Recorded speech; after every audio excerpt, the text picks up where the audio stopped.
Now recording. Yep. We're all here. We're Yeah, we actually are. starting. We're almost on Intros, time. go. Yeah. We're the Grumpy Dungeon Masters. I'm Jay, joined with my co-hosts, Christopher, Kristian, and Dan. Say hi, guys. Hi, guys. Hello there. That's you, Chris. It's your turn. No, you said I wasn't allowed to talk. No, I did not. I said you need to talk. We all need to talk. Are you all tabbed out playing video games? No, I'm not playing Paglin. What are you talking about? Damn it. Well, at least he's not trying to play Valheim while doing this. Anyway, Kristian, where can they find us on social media? You can find the Grumpy Dungeon Masters podcast on Spotify, on Apple Podcast, or wherever else you get your podcast. You can also find us on YouTube, and you can look out for the Grumpy Dungeon Masters streaming live on Twitch TV on Tuesday and Thursday evenings. Currently going through Valheim, and still to come. Hold on. Chris, because of what you talked about yesterday, should we even mention anything before he continues? How do you want to do this? So, World War Did Den he may get a not crit? happen. World War Den may not happen. I have something else in the works that I hope it continues to pan out. I'm putting a lot of effort and time and design into. And it might be fan-fucking-tastic. It might be fan-fucking-tastic, yes. I will be extremely happy if it happens. It's another D&D stream. I have no details at this time. When they become more solid, I'll let you guys know. Yep. And one day, coming soon to a Twitch stream near you, maybe. Put an asterisk on that. Grumpy Dungeon Master Christopher will play a tabletop game, or run a tabletop game, or mention a tabletop game. Stay tuned. I could always just log on Twitch and whenever we do Shadow Dark and just get it from my perspective. Oh gosh. yeah, that'd be wonderful. Maybe when I get my zine in of the Shadow Dark, like sort of like the 80s adventure one where you trapped in a dungeon because you went to a Blockbuster video and rented a video game. Damn it. Now I have to play in that. No, yeah, you obviously have to play that. That actually brought up something that I was just thinking about recently. It's like, did that ever come out? Because I'm pretty sure I backed it. I don't remember ever getting it. The 80s adventure 5e stuff? Oh, it has shipped. It's not. It hasn't reached the U.S. I think it's in port. I think it's reached the U.S. port, but that's the last update I got. Yeah, because honestly, man, I'd love to stream an 80s adventure 5e game. I think that'd be really cool. Yeah, I can't recall. Please don't quote me. It either reached port in America or it reached the printers. It's somewhere in that line of things. I'll tell you what, though, I did see that. This is like Lawrence McNabb, the guy from Gooey Cube. Yeah, he had his his card full of Legends, the Tower of Geisengax books, off to be shipped. And I'm like, I hope to God my book is one of those. Has it reached you yet? No, I'm still waiting. Yours is the ones that did not make it into his car.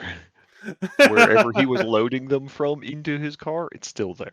Yeah, like he probably could have just handed you the stuff right there, but no. No, I'm like even the stuff like I'm working on. I'm helping the Keshinar guys with their campaign book. Playtesting it, and they got a lot of stuff there that still needs to be worked on and move forward with and all that. So like I know it's a hard process, but it just kind of like I back a Kickstarter for something and then I just forget about it forever. Yep. And it's probably not good that I do that. I get more attention, but I do it too. I don't know. I've got 5 or 6 of them I'm still waiting on. But since we're talking about the Tomb of Geisengax briefly, it's a nice little segue into what me, Dan, and Kristian did today. I managed to finally pick up the old school essentials books that I needed to run the Tomb of Geisengax. So maybe at some point that will happen. And how did I come about? Stream? No, absolutely not. But how did I come about these, you might ask? Level Up Games in North Atlanta had a nice little swap meet today that 3 of us attended. How was it? How was it for you guys? It was pretty good. I ended up trading quite a few things away. Got some Level Up Games credit that I then traded to other people. I think the most valuable things I traded away were probably to this guy named Grumpy Dungeon Master Jay. But yeah, we did a few. whatever. We did a few $100s in swap at least. We did.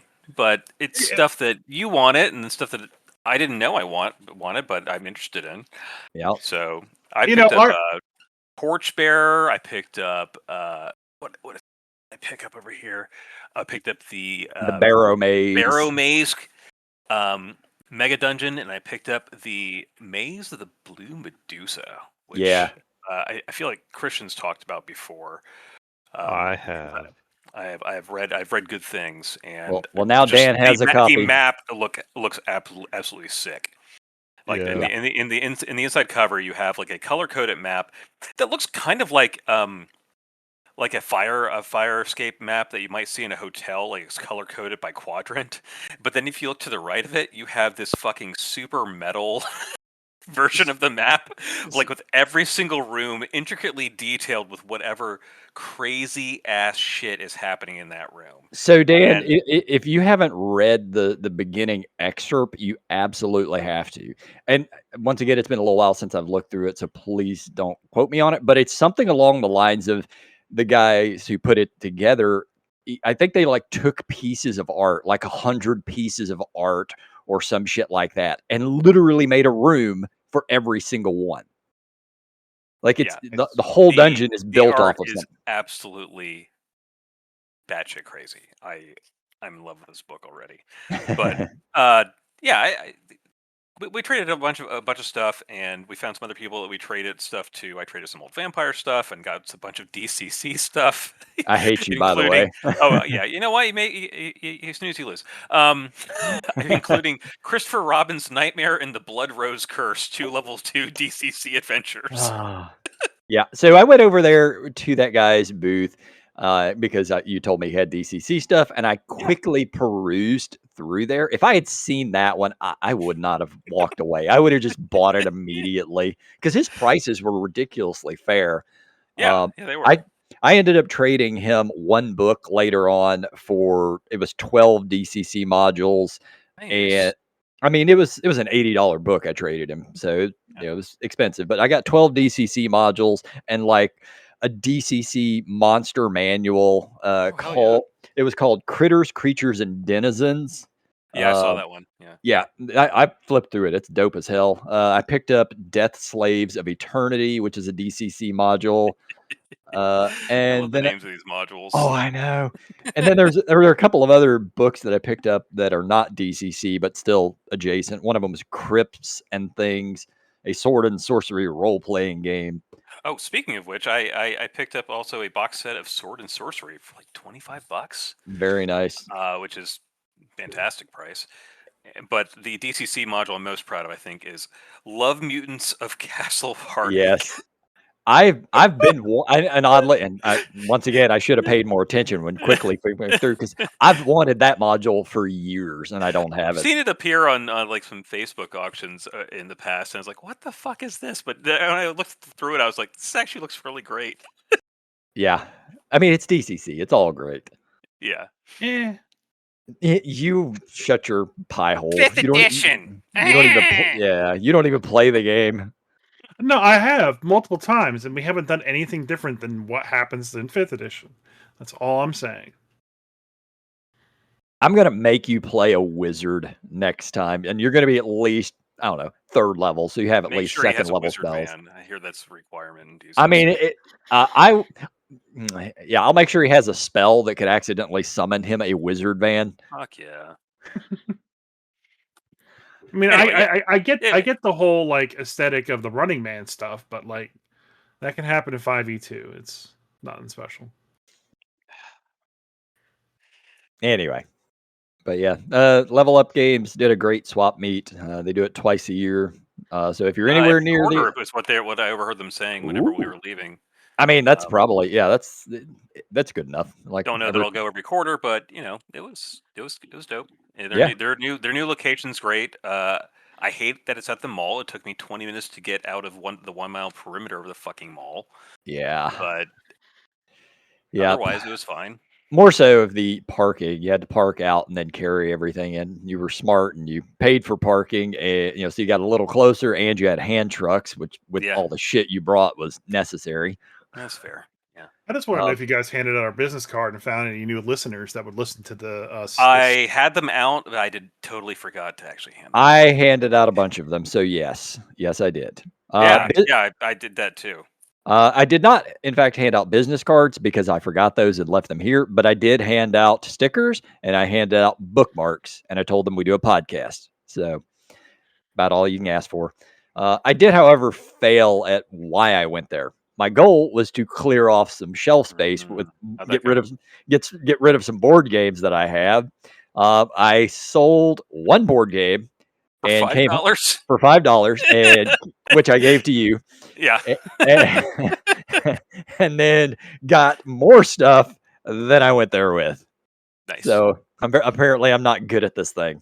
No. Yeah, I was gonna say that it really does seem like our relationship now is us just like in this weird like whirlpool of like content and materials. We're just handing stuff off to each other, and like we're not really selling anything. Or well, I mean, I traded off with other people besides Dan. It wasn't just him. Yeah. I mean, I unloaded some stuff that to complete randos. I mean, but you put something up on the RPG Marketplace. I was like, man, I really want that. I should get that. And then like it's from you. I'm like, God damn it! You could just called me, man. You have some fairy book up there that I'm pretty sure is like the system my wife used to play a while ago. Still have it. Nobody picked it up today. Yeah, maybe. Yeah. I got to confirm that it actually is, and if it is, I may pick it up. But then it's just like I find stuff at a storage locker. You guys buy it off of me. Yeah, and then we do. Yeah, we all do that. That's true. Yeah, we're just kind of like we're like Nvidia and all the AI companies right now, just handing around the same $100 to each other and saying that our wealth is increasing dramatically. Yep. So. Yeah, I did make the best trade of all time, though. I managed to get rid of my World of Warcraft role-playing game book. I traded it for the Dune board game. I told you I'd buy all those off of you. You already have that one. I've sold that. I sold you that one previously. Okay, because I know there's a bunch more that I don't have. Yeah, I never see them. They are pretty damn rare. Yeah. So we just hand stuff to each other. Yeah, so that was our day. Mm-hmm. It was pretty good. Cool. Day. My days, I went to a 10-year-old girl's birthday party, and I did that yesterday. It was a 7-year-old boy. But... Did you run D&D for them? No, I did try. I did. Missed opportunity, bro. Could have had more listeners. Yeah. I did attempt to run the International Day of Play D&D module adventure at my LGS this last Thursday, and unfortunately no one showed up to play, and I was kind of disappointed by that. Like I really was hoping that just some people who wanted to learn how to play or some kids would show up, and it was a complete bust, and I was really disappointed about that. Everybody knows how to play 5e already. Yeah, maybe. But however, I did get a chance to run D&D Encounters this week, and that is the new thing that kind of replaced Adventures League, and I do got a lot to talk about that. If you guys are ready about that. Let me brace myself. Hold on a second. Is this you know what? Yeah, is this going to become like the new Unearthed Arcana where none of us want to do it, but we have to do it? Not really. Okay, good. Yeah, go for it. So I know, Dan, you got the new Ravenloft book, and I did. Part of what they're doing with D&D Encounters is every time they have a new season, that's supposed to coincide with the drop of the newest book. So right now, in D&D Encounters, it's a season of horrors. The module is called The Shadows of Scythicus. That's horror for our listeners. Horror. Right, yep. Horror. Yep. So the module is called The Shadows of Scythicus, and the storyline is actually a sequel to the D&D live play show Dungeon Master, hosted by WotC. So it all kind of like works together. And, it's a weird Ouroboros of just, product placement. So this module, the Shadow Sithicus, picks up where those characters are still in that domain of dread, or new characters showed up, being pulled in by the mist, and you have to deal with the consequences of that group defeating Lord Soth and quelling his anger. His anger had rocked the entire domain. His rage awoken all these ancient horrors, and you have to start putting them back to sleep. Okay? So I let a bunch of players like build their own characters, as long as they were 2024. I had all the pre-mades there for people to use, and that did not go well at all. So all the new characters are from the new Ravenloft book. So we had a reanimator artificer, we had a grave domain cleric, we had a hollow warden ranger, we had a shadow sorcery sorcerer, we had a phantom rogue. Now, the thing about all these characters is like most of their damage is necrotic and or poison. Horror themes. Yeah, great things to have in Ravenloft.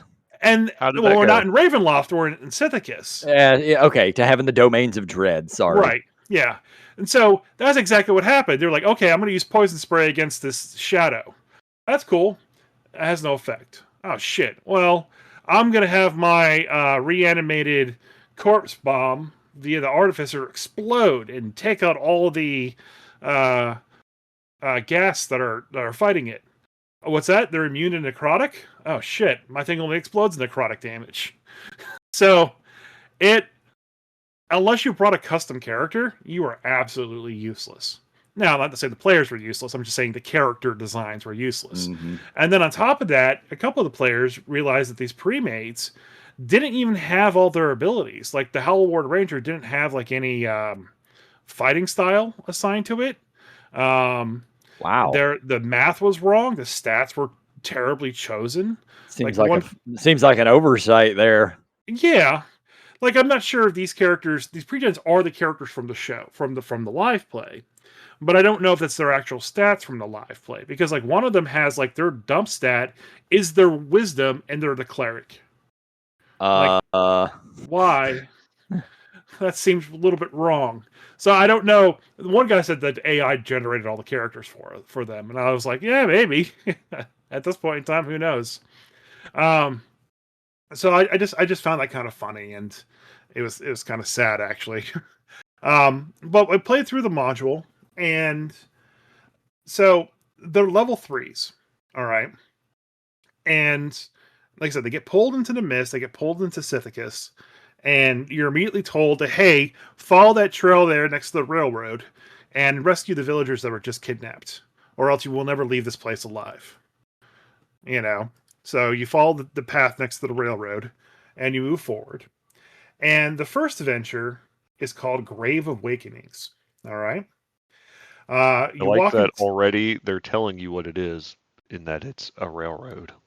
That's more me saying that than anything else, but yes. So the first encounter is the Harthelin Cemetery. Horror. No, I said Harthelin Cemetery. Oh, okay. Right. So you walk into this thing and like you look around, and unless you make an active perception check per the rules, you don't notice the shadowy figures and ghostly figures encroaching in upon you from the mists. Okay? So you have to be paying attention for that. But they have these two people tied up to the bottom of a statue, so that immediately all the players kind of just gravitate towards that and start trying to figure that problem out. So the first encounter, again, level 3s, is 4 shadows and 3 specters. All right. So shadows being the things that when you get hit, you lose strength. Yep. And, no one has strength as a main stat in these pre-gen character groups. Okay. They're all like sorcerers or wizards or artificers. So strength is their dump stat across the board. So if more than like one shadow hits you, you have a chance of just dying immediately because it could roll a 4 on its strength drain, and you're dead. In fact, it almost happened twice, where I came up with one person. They were off on the side, so I swarmed them with all 4 shadows. 2 of them hit him, and it took out all but 1 of their strength because they lost 7 strength. And then I did it again in 2 more hits, hitting another 7. So like, I now have 2 characters who now have 1 strength for the rest of this, whole session. There's no long rest at all, so they're not going to have that reset. Okay, there's just short rest until you finish all 5 of the first initial encounters. And this is a starter thing, right? Like this is the first session for D&D encounters. So I wouldn't say it's beginner, but it's definitely like, hey, these are supposed to be some challenging encounters. But I don't know if 4 shades at level 3 is really the best way to go. Not to mention, there's also 3 specters who then do life drain, which I killed a player with because the 3 specters just got up on him, all hit him, and then he lost all of his health because they do like 7 damage. Not to mention, I did crit him twice, so he lost like 15 health. Oof. 2 times. So, I killed 1 player right straight up, and then I almost killed another 2, just not from damage, but just from like ability damage, And that's the first encounter of 5. Now, what's supposed to happen is there's these really cool mist lanterns that are kind of keeping the mist away and keeping everything brightly lit. They immediately go out when a flock of ravens kind of swoop through and knock out all the lampposts. Now, these are were-ravens, so they have a little bit of intelligence to them. And the entire place is now clouded in darkness that cannot be seen through. All right? It's not darkness like a dark cave, so dark vision doesn't work. And it doesn't even really say if you had devil's sight, if you could still see through it. All it says is the ravens can see through it perfectly fine.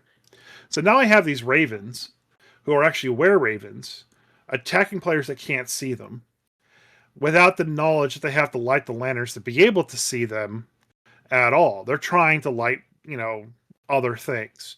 Eventually, I have one of the NPCs that they had rescued say, hey, you got to light the lanterns, and they started doing that, and they completed the encounter. But I think I got them all down to single-digit hit points by the time I was done, and I was spreading the damage around to not murder them all one at a time like intelligent were-ravens would. On top of that, you have to infect one of your players with the were-ravens at very least. Like, it's going to happen. Someone's going to fail a save. They say it's going to happen in the book, and to only let it happen once. So that's what I did. So now I have a player infected as a were-raven. I talked to the other 2 tables that ran this encounter, and they all have someone infected as a were-raven. So it is what it is, I guess. So that's where we ended it for the night. Now, initially, we were told this is supposed to be week 1 to get through all 5 encounters. I had 3 tables. Something around like 25 players had showed up for D&D encounters. And we were supposed to go through all 5 encounters in a 3-hour session. And no one got past, or all of us got past just 2 encounters. So I don't know how they expected us to get any further than that. But whatever, we're all on the same page, which is the best part. The next encounter, and I don't mind spoiling this a little bit just to kind of show you the kind of shithole these characters are in. Again, all they're allowed is a short rest. Shadows reduce the strength on a number of players, almost to the brink of death. Hit point reduction all around for a bunch of players as well. I'm not the only table that killed somebody. I think everyone killed at least 1 person on each of these tables, and everyone's lost a bunch of strength. The next encounter, it depends on how many NPCs you rescued in between encounter 1 and encounter 2, and after encounter 2, depends on the difficulty of the next encounter. My group rescued all 4, the table across from me rescued 2 people, and the other table at the other store rescued 0. Oh boy. Right? So now I'm supposed to randomly roll, okay? And it has 4 tables here that basically I roll, and table 1 gets this encounter, table 2 gets this encounter, table 3 gets this encounter. And I randomly rolled, and I'm going to read you the one encounter that's not going to happen, which is table 4. Table 4 is 3 boneless, which is a new monster for Ravenloft, and 3 swarms Ivar of the boneless? Huh? I said Ivar the boneless? No, just the boneless. Just checking. Yeah, And it's not a Viking. Pretty It's not. Okay. Yeah. So so Viking. three boneless and 3 swarms of zombie limbs.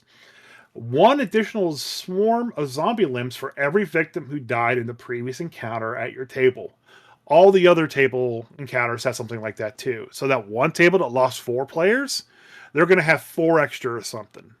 My table's going to have 0 extra or something, which is good because the monster I got, I think, is the hardest of the bunch.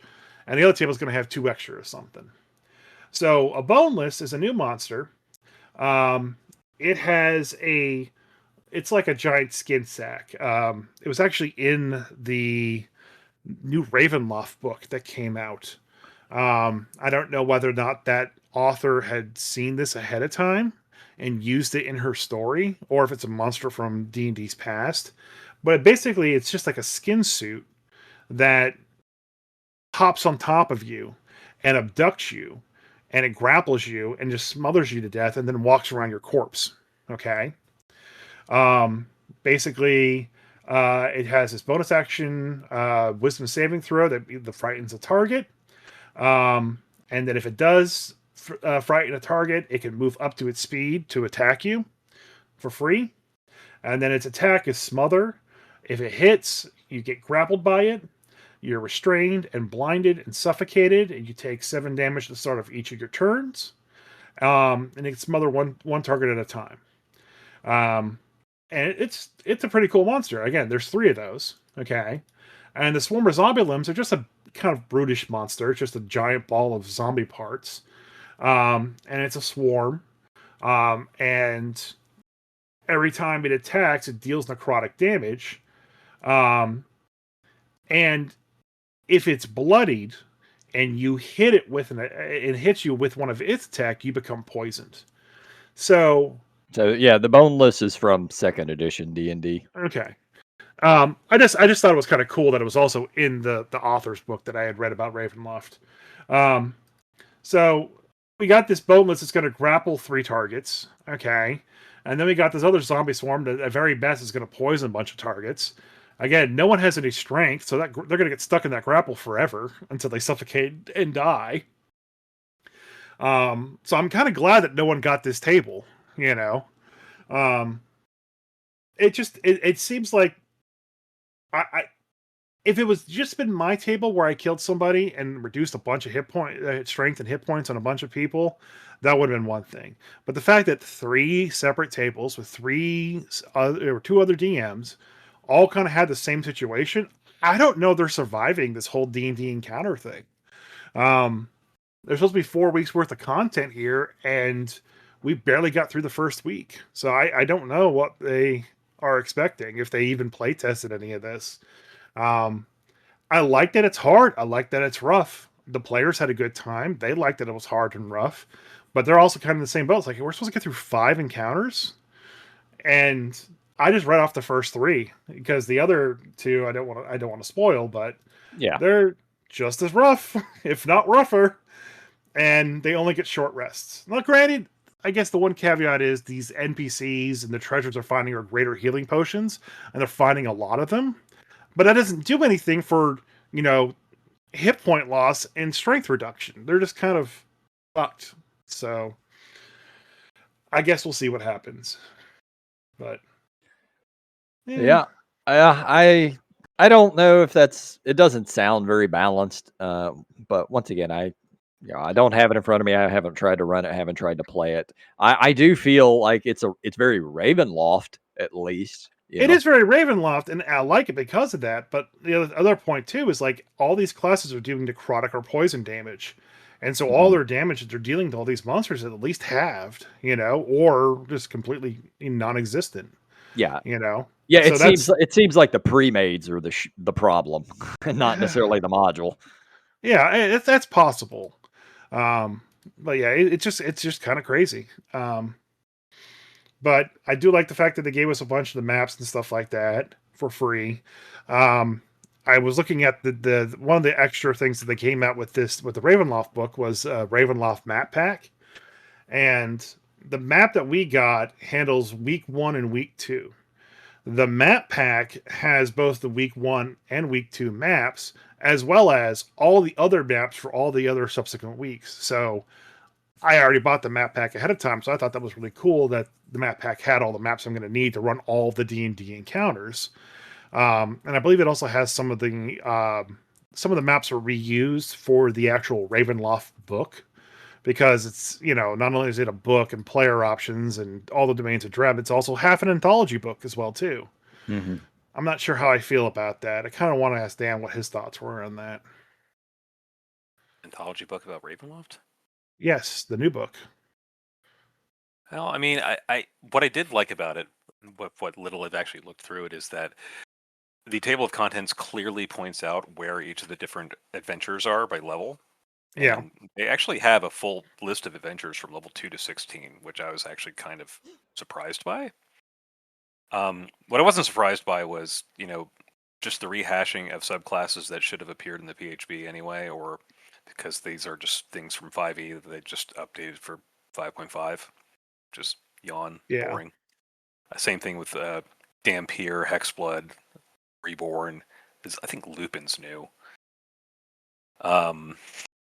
The rest of it, I mean, it is a brief overview of the domains of Dread. Incidentally, I picked up a copy of the D20 Sword and Sorcery Ravenloft when I was at the swap meet today. It's that one's pretty good. Like, I've got a copy of it. I have the same problem with this book as I had with Van Ryten's guide. Is that it is just a brief overview splat book.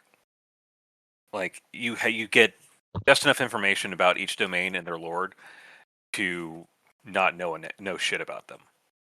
Like, you know they exist, but you know very little else. I've got some maps of various domains and some creepy looking drawings and some adventures that could introduce me to a domain, except there's no more information on the domain beyond what the adventure gives me. So do I just hop from domain, am I just going to literally cop from Innsmouth, because apparently now that Lovecraft is no longer in copyright, we can just pull out Cthulhu, which on page 106 you in fact have Cthulhu stats, which, I'm sorry, you should never have Cthulhu stats. Yeah, it kind of defeats the purpose of Cthulhu, doesn't it? Sure does. And just run over him with a boat. It's fine. that was... I was talking about how Cthulhu just shouldn't have stats, and someone goes, but he dies to a boat in the book. I was like... He didn't die. He just got run over. But right. Did you guys actually see the Cthulhu that they're releasing for the Ravenloft miniatures by WizKids? No. Yeah. Well, I did link it to our podcast chat, but I'll put it on our podcast Discord chat as well. I am underwhelmed. I've seen better shit on just random 3D modelers online that I can print on my printer. I mean, so on one hand, I have seen better Cthulhus. On the other hand, I kind of feel like this is enough variation on Cthulhu that it doesn't look like a straight carbon copy. I mean, yes, it is a carbon copy. That is Cthulhu. You look at it, you know that it's Cthulhu. But the spikes on the arms, what's wrong? Yeah, why does he have spikes, and why does he have a weird head? He's a dyer, bro. Did he get taken over by mind flayers? Yeah, he's got a weird looking mind flayer, like elder brain look to his head. I don't know what's going on there. I kind of like it. I actually kind of like it. I like this Cthulhu. I feel like it's different enough that it's still Cthulhu, but it's obviously D&D spin on Cthulhu. I'm all sorts of a nope on that one. Yeah. You know what? I pull out your deities and demigods first edition AD&D, and you'll get your D&D take on Cthulhu. That's all I need. On a side note of Cthulhu, have any of you ever seen the board game Cthulhu Death May Die? No, I have not. So I was a Kickstarter several years ago. I bought all of the Kickstarter except for the last piece, which was a giant Cthulhu miniature, and it's probably like 1.5 feet, but it's the board for the last adventure.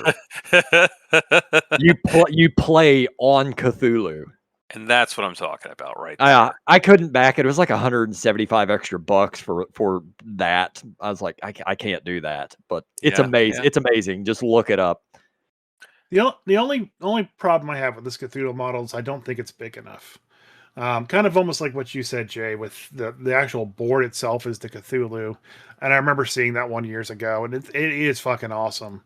Like, comparing it to, like, the Terrask and stuff like that, I think it's like half the size of the Terrask that I have. It's only $80. My Terrask is $300. It's like twice the size of a cat. No. Yeah, the board game is, but I'm saying this Future by WizKids is not twice the size of a cat. Oh, yeah, no. My Terrask is the size of my cat Blaze. Now, I threw a picture up. Sorry, I threw a picture in the podcast chat. So yeah, this one is. I feel very whelmed by it. Like, I don't think it's big enough. Like, it needs to be like 3 times that size. Yeah. But whatever. Cthulhu. I am not impressed by Waterhead Cthulhu at all. I love the translucent head part. That's what shows you where the boat damage happened. He has to wear a special hat ever since then. I mean, it looks the way it does in the Ravenloft book. It looks silly. It looks like it has a jellyfish head. Yeah, it's Cthulhu, guys. You can look whatever he feels very self-conscious about the way he looks. Yeah, it's AI Thulu. That's what it is. Yay. Hey, ChatGPT, draw me a picture of Cthulhu. Gosh. There's this Timu Cthulhu. Yeah. That's it. Yep, that's him. Wish.com. Yeah, I fucking hate that I'm looking at stats for Cthulhu. Yeah. What? It's a role-playing game. You never have to use them. Yeah. Well, it defeats it. You know, I don't want to go off on a tangent on that, but it defeats the purpose of having an elder god that is, makes you go insane just by holding him. I mean, you fought a god in Icewind Dale. There's a difference between fighting a god and fighting an elder horror. I mean, it's going to play out differently, but it's effectively the same thing. No, you're not supposed to be able to fight an elder horror. You're supposed to look upon it and die. Yeah, have you guys played Call of Cthulhu? You don't fight those things, man. Your characters go insane and die. Let me know how many Greek legends got into fist fights with the gods and won. Again, that's a different kind of god. That's a different kind of thing. This is an elder horror. This is supposed to be a being beyond comprehension of mortals. Greek gods and all them other gods are within the comprehension of mortals. So you can fight them. And if you're fucking half demigod yourself and you have the right weapon and you know the weakness and Zeus is currently banging someone else other than Athena, you can backstab him and win. But you can't kill Cthulhu. He's supposed to be... It doesn't matter what his power level is or not. Goku sees him, Superman sees him, and they go, holy fucking shit, get the fuck out of here. So many metaphors. What is happening? I know, right? We've entered nerd fight territory. Batman will beat Superman. Superman beats Batman. He's supposed to be an unfightable foe. That's what makes it unique. All right, let's move on. Let's move on. I want to talk about the use of AI, specifically as far as role-playing games go. I don't want to talk about this because whatever you talk about, like it's gonna just happen and it's gonna be worse. And then whoever owns Nvidia, such a fucking defeatist. My God. Seriously, let's we have a trillionaire now in the world, and children starving in Africa. Like, the world can't get any worse than it is. Let's let AI die. Oh, you can't. Ye of little faith. I'm sure the American government would have something to say about that. Yeah, let's not get too political, I guess. Yeah. All right. Let's move to actual back to fantasy land. So not just AI, but AI tools for your tabletop role-playing games. I assume that's where you were really going with this, Jay. Yeah, yes and no. Like, it's going to be a broader conversation, but let's start with myself in particular. So I am ADHD as fuck. For anyone who's known me for a long period of time, I have shit tons of ideas. My head is full of ideas. But because I'm ADHD, I cannot force myself to sit down and write for more than a couple of minutes. And even if I do manage to sit down and write for an hour, by tomorrow, whatever I'm working on will be gone. It is something I have struggled with my entire life. It's very, very difficult for people who are like me or, or autistic people or whoever to actually sit and write stuff. But it doesn't mean that the ideas and thoughts aren't there. It's just very hard for us to bring them to life. I've been fucking around with Claude for several weeks now. I have managed to put out so many things that I've wanted to do for a long time. Because I can sit down, it's easy enough for me to sit down and throw out the ideas and then clean up the ideas, because it's an AI. It's going to throw back stuff and you're like, no, this is wrong. This is wrong. Fix this, fix this, fix this. But it allows me or people like me to actually get their ideas into print. Not necessarily for sale, but to actually make them come to life. And I have the feeling that over a long period of time, despite people's absolute hatred for AI, it is going to end up getting a lot more creativity into the world than just than just your crap that's going to be spit out by just asking AI to do stuff. Like if you can fine tune it and make it into the image that you wanted, I find it to be an incredible tool. So there's a difference between something like Grammarly, which you put something to paper and it essentially makes it passable English writing for you, which sounds a lot like we're trying to do. Where you go, I walked to school, it was hot, and No. Translate. No, is that you? I can write. I have no problem with that. I can't force myself to write. The problem, what I was trying to get at, the problem goes when it starts creating the stuff for you. Okay, and again, we're not talking about stuff that's being published. Yeah. We're not on that yet. If it is a tool that helps you get stuff out, that helps you organize your work, that to me is the appropriate use of AI. Like it helps get thoughts to paper. My wife is trying to start a bakery business, and the problem that she's having is that she doesn't know how to create the thing that she wants done for her logo. Okay. So, like I know a lot of logo artists. I hired one to make our logo. I gave him the ideas, exactly what I wanted. What I had already envisioned it to be. My wife was having that problem envisioning what she wanted it to be. So then I told her, well, you're going to create a brain board. What a brain board is like you go online, you look at a bunch of pictures, you find a bunch of styles that you like, kind of like how you want the layout logo to possibly be, what the style of the drawing is going to be, and you just kind of put it all together, help spur your creativity to that.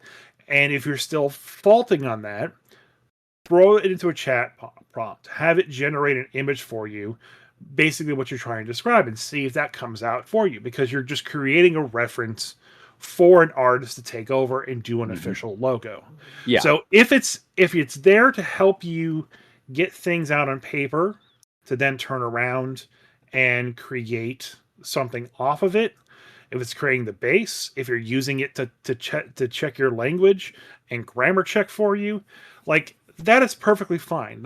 That's gonna happen anyways. And it already fucking happens when you're using Google or Microsoft Word. I was typing up a document today related to the thing earlier that we were talking about. And as I was running, the sentence that I would say would just appear in front of me. Just hit tab and there it is. And I've been using my Word for long enough. I don't know if it's developing what my writing tics are and like how I use words to phrase things and how I spin things around, but it seems to be picking those things up.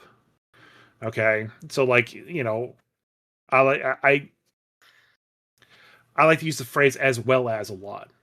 I know I shouldn't, but I use it a lot, and it would put that in there for me when I would normally throw it in, even if it's not the best way to write that sentence. Like it's learning what my writing style is, and it's just giving it back to me. So like, fine, if a typewriter was good enough for Gary Gygax, it should be good enough for you. Yeah. Well, I mean, the thing about that too is like as technology gets better, you have a small amount of people that use pen and have the ability to put pen to paper. And then you have typewriters. Now people can start putting pen to paper easier via the typewriter. People can copy it faster because of the typewriter. Technology gets faster. Book publishing gets better. The printing press is invented. Technology helps move things forward and get things into people's hands. And AI is another big step of that. You just can't let it take over the creative process. No, and it's a hard bridge to gap, but you got to be careful. Yeah, look, it's very easy for anybody out there to just have AI write up some slop, say, I want to make this, I want to make a subclass for Dungeons and Dragons. Go. All right, I'm going to release this. That's garbage. That's not going to be good. But if you have an idea for a subclass in your head and you utilize AI and the entire process, you're like, no, I don't like how this is done. No, this is not what I intended. Let's alter it to make it more in line with what my idea was initially. I don't see much issue with that because you're speeding up the process, or in my case, you're getting the process done at all. The issue with it isn't, there's not an issue with it within how you're using it. The issue is when you go to Amazon Books and you look at all the new books that have been coming out recently, a majority of them are people doing what you're doing and publishing the book and then saying, hey, take that last book I just had, give it a sci-fi flair. Okay, good. And then they take it, bound it up, publish it as a PDF on Amazon Books. All right, sure. Take that same story, give it a fantasy medieval flair, but add a wizard. Put it on Amazon Books. And it's flooding the market with just absolute fucking dog shit. And after a while, tell the difference. After a while, I have the feeling that a lot of that is going to die out because people aren't going to continue to buy dribble. They don't know it's dribble until they buy it. Yeah, here's the thing. I'm going to go ahead and... I don't love the idea that... I don't think it's a matter of, is this good or not, right? You can maybe make some good stuff with it, maybe, if you know the background material enough.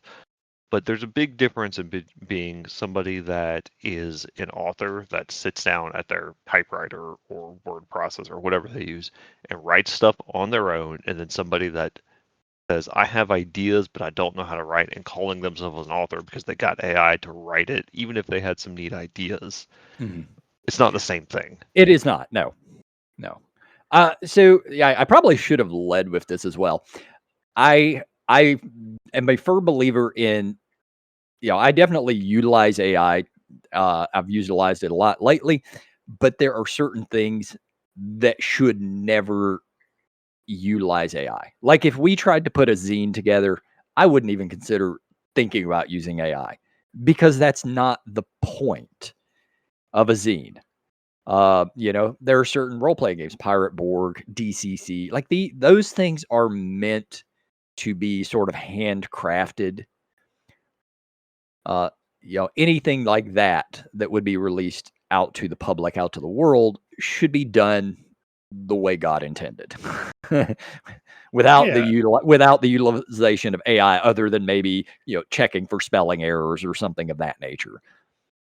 I mean, it is a tool, and like I said, it can replace certain parts of it, like editors, and the writer part is getting there, but like that's kind of, it's going to eliminate jobs in different areas initially, but it will make a lot more in the end, I think.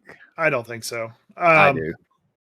Well, the problem is that there's no one creating the AI tools. Like when you usually have a technology that comes in, you have people that kind of back in that technology, and the new jobs are created by you fixing that technology or improving that technology. AI is just build a data center, profit? Question mark. But like I said this in a work meeting, but I think this is a lot of this is a solution in search of a problem. Yes. It's not. This wasn't created, and it's not solving problems that we can't figure out. There are some instances of that, not in the creative sphere of it. There are things where it is good at taking very large data sets, like all the different protein combinations, and looking at that. That's a different subject and beyond what I think any of us are really qualified to speak about. But as far as doing writing and creative, that is not what this is for. Like the whole point of like the promised, future, like the Jetsons future was like this stuff is supposed to free you to pursue the things that you like and have more creative, not give us some really shitty versions of creative things. But at the same time, it is allowing me to be more creative than I have been in a very long time. Which is great for your game at home and your home table to be like, oh man, I can really put down the stuff I want to put down. But you're not out there trying to go like, I'm an author now because I would because never, I subscribe to Claude, and that makes me an author. No, but it does make me a creator. No. Yes, because the ideas are mine. They're coming straight from me, every single bit of it. I'm just utilizing Claude to do the writing, basically. It's throwing out what I'm telling it to do. And if no, it makes me a creator, it does not make me an author. That's the vibe coder talking. That's all the people that go, I programmed this entire program and it's all me. I'm a programmer now. And you're like, okay, cool. No, I didn't program shit. I don't know anything about programming. No, but people are doing what you're doing. Okay. Yeah. In the coding world, it's called vibe coding. Yeah. You're vibe writing. They're vibe coding. Except I know how to write. But they're also getting hired off of that back too. They know how to code as well. But sort of. But it codes faster for them and it codes better for them. But when something happens and something breaks, they don't know shit. Now it's not as critical as it is for like you, because this is your home game. It's a personal thing. At the same time, it's making people weaker overall, and it's destroying the craft and the practice and the time that needs to go in. Hang on, sorry. Here is an example. I can sit here and tell Claude, I want you to write this, and then I can give him every single word, and he will write it word for word. Am I a writer? No. Why not? Everything came out of my head. AI. Pump your brakes. Why didn't you just write it down yourself? What you're describing is dictating, not having Claude write what you're saying. That there's something different. That's as if you just are dictating it to the iPhone 10 years ago when there was no AI to do it. But you're just using Claude instead. That's different. But what you're saying is that you're giving it ideas, and it's then turning it into paragraphs of formatted, grammatically correct text. That's different. That's not technically you writing. That's Claude writing. Yes, I'm just saying. I am pointing at, you said you're not a coder, you're not a writer. If I sat here and just had it dictate for me, am I a writer? Yes, if you're dictating, sure. Okay. I mean, I'm sure plenty of famous writers. If you're literally just voice to speech, like voice to texting, as if like, hey, I have no hands and I can't literally type anything, but I can speak exactly what I want to be written.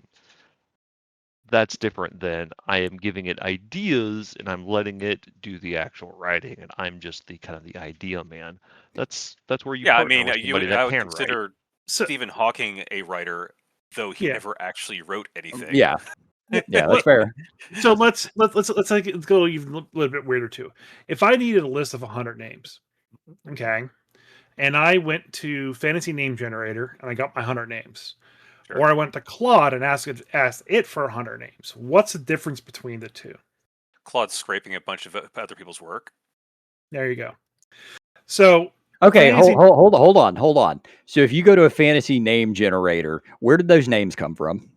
The person that runs D100.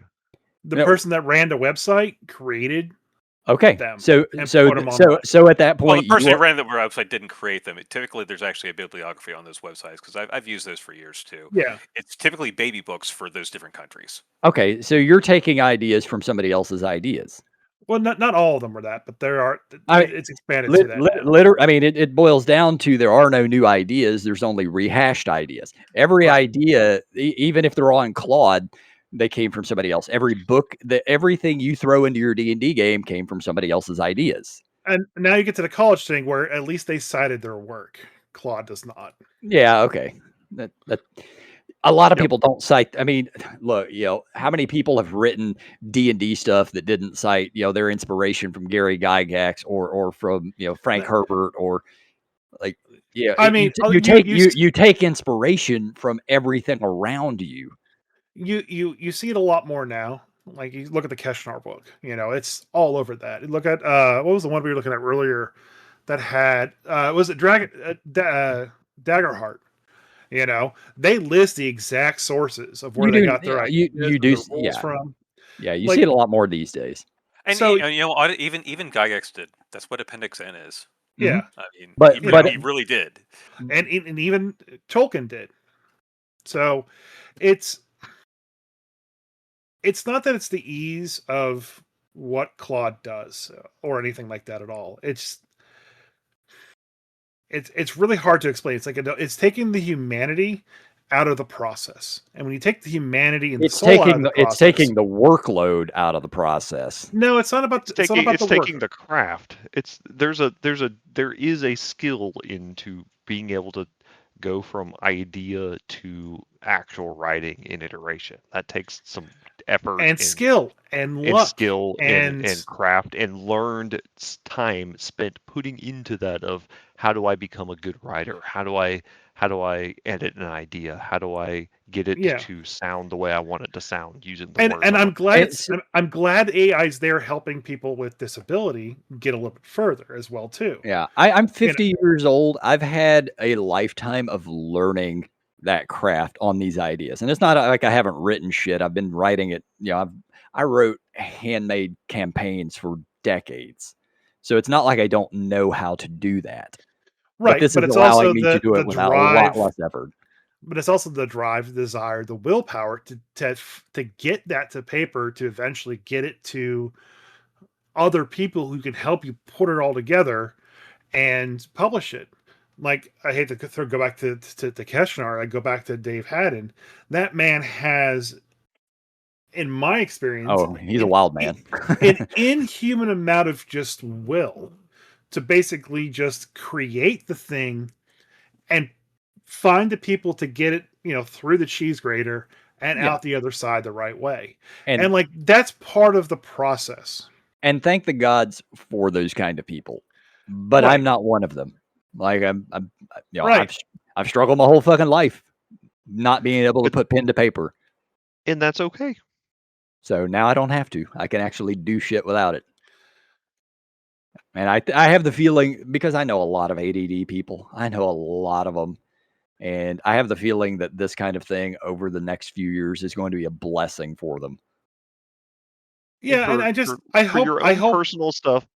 I think that's great, and but there's still a huge difference between someone doing that all on their own without tools and somebody that is using that to do a lot of that learned effort and stuff for them. There's still a lot of effort, and I kind of hope culturally we change a little bit as well too, to allow these tools to function in a way where the human craft still exists for the people that are unable to do that in some way. Not like kind of like the dictation example for a bit. If that kind of computer program didn't exist for you to dictate into and it read it back to you and then do the editing, like there's probably a lot of authors out there that would never written the work, like we said with Stephen Hawking's. But to me, it's the same difference between the punk bands that played their ways up through the freaking like grungy like garage shows and clubs, and the ones that were put together by a record label for the purpose of selling records and making music. And both of them exist, and both of them should exist, and hopefully all of them do well. I think I disagree. I think there is a place for all of this stuff. Should they exist? Yeah, I'm not. I didn't say that those corporate punk bands were worth a shit, but they exist. Yeah, they're kind of that's the whole point. They're missing the point of they're not an actual punk band. Yeah, because you bypass the entire process, the whole craft of the thing. But at the same time, lots of people enjoy and love their music, whether you do or don't. I mean, fucking Green Day's been out for how many years now? But they played their way up through the scene. They started in those shitty LA clubs. They were not they sold out. yeah. I'm not getting into the argument. I don't do punk. I don't know. Makes the argument that you can't be successful. Like, I'm not the kind of punk that is like, hey, if a band is successful, they're suddenly shit. We can't like them anymore because they're successful. Yeah, I don't agree with that. I think that's great when they make success and they make money and they get to go big. That's the whole point. But it's not the same thing as like, okay, they started out as a bunch of kids that playing at these crappy clubs where people threw bottles and shit at them, and they earned their way.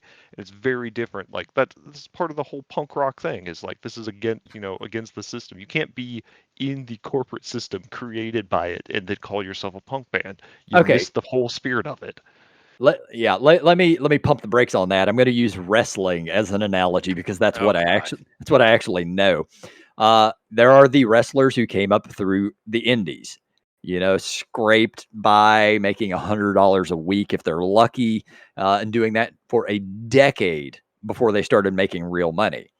At the same time, WWE has the Performance Center where they bring in professional athletes and teach them to be wrestlers. They didn't scrape by at all. They get 6 months of the best training in the world. That analogy really doesn't work because you're already taking someone that's already done the sacrifice, done humanity in a different area that's adjacent, and now they're shifting focus to something else. That would be a punk rocker now trying to become a classical musician. Yeah. Also, we saw what happens with that movie. That was Rocky IV, right? Like I will break you. You have a lot of nepo babies in the wrestling business, and that's a different conversation altogether. Yeah. But even the most podcast. Yeah, even the most successful nepo babies, you can just tell that spark is different because there was no that sacrifice, that will, that drive, that work wasn't there, and you could tell the nepo babies that did have it and propelled to even greater success, but were able to start at the 5th lap instead of the 1st lap. So yeah. Anyway, we're kind of off topic on that. But all right, let's move on. We've been on this long enough. We'll kind of agree to disagree on some of this and agree on some of it. What other stuff do we got? Man, I don't know. Matt Mercer's top 10 list? Are we already up to the Matt Mercer list? I don't think so, but maybe. I mean, it's been an hour. Yeah. All right. I guess we'll start with the Matt Mercer top 10 list. All right. Yeah.